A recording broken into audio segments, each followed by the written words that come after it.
Very lastly, what happens next? What's the goal of all of this? So I mentioned New York, and I promise we're almost at the end. New York, as an example market, we build out as an electric company, electric aircraft company. Build out an infrastructure. That means you're flying from JFK to your party in the Hamptons, or perhaps to Jersey or whatever it is in Connecticut.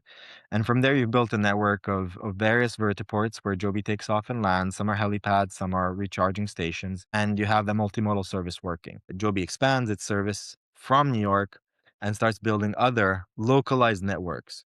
What does that mean? You can also do the same thing in Boston and within Boston and then in Washington.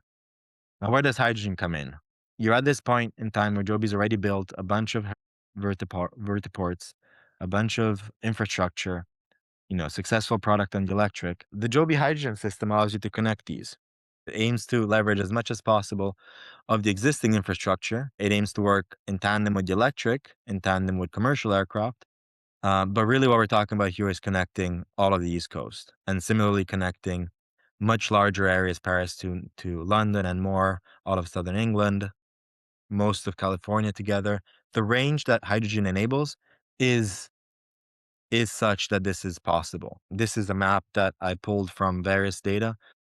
It's capped to the range that I think it's 300 miles, 350.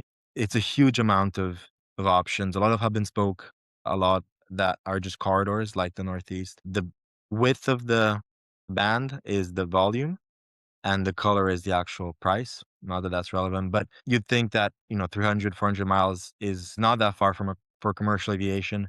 There's actually a ton of flights today, and that's existing demand. That's not counting latent demand. The last slide I'll leave you with is Joby's mission is to save 1 billion people an hour a day. What does that mean with the electric product? That instead of sitting in traffic, you can take an electric aircraft to get to work, and your commute goes from an hour to 20 minutes. What does that mean for hydrogen? It means that instead of taking your car or an Uber and then waiting through the airport, fastest people I know still do it in 30 minutes, and then flying, your commercial aircraft, and then, you land and you taxi and you deboard. Then you still are, in JFK or uh, LAX, which are far from downtown. This is a 3 hour and 40-minute trip. Joby hydrogen aircraft may be cruising slightly slower, such that instead of an hour and 20 to do the actual trip, it's an hour and 40. But you can take off from downtown LA. You can land in downtown SF or, downtown Manhattan or wherever it may be. So in that regard, you are saving a tremendous amount of time. And these are numbers that I've spent time corroborating, right? How long the average trip to an airport is, how long the average time through an airport is, even for business travelers.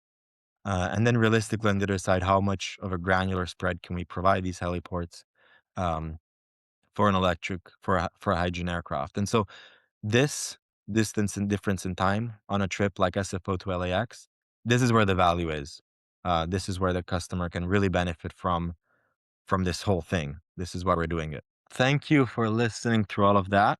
I'm aware I'm a bit over time. Let's open it up to questions, please.